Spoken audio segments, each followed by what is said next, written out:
Les résultats des législatives placent l'Alliance des partis de gauche en tête avec 172 à 215 députés. Le nouveau Front populaire crée la surprise en devenant la première force du pays. Le NFP devance le camp présidentiel d'Emmanuel Macron et l'extrême droite qui arrive en troisième position.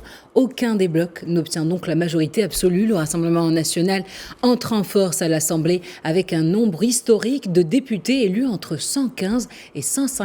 Je vous propose de nous rendre à Paris pour rejoindre notre envoyé spécial Bassam Nechar.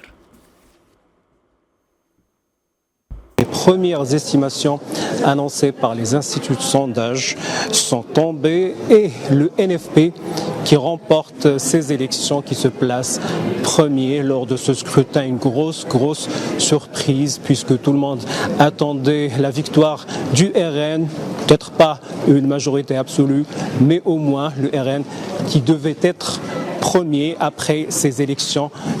C'est ce que confirmaient tous les instituts de sondage ces derniers jours. Le NFP qui obtiendrait donc entre 180 et 215 sièges. Le RN, quant à lui, serait troisième après ce scrutin, entre 120 et 150 sièges. La majorité sortante, le camp du président Macron, qui obtiendrait entre 150 et 180 sièges.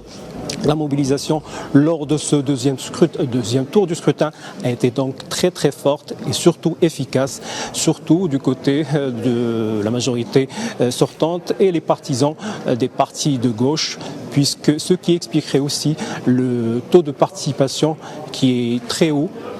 Vous avez évoqué le chiffre de 67%, un score inédit depuis 1981, rappelant que le taux de participation lors du scrutin de 2022 avait approché le chiffre de 46,23%.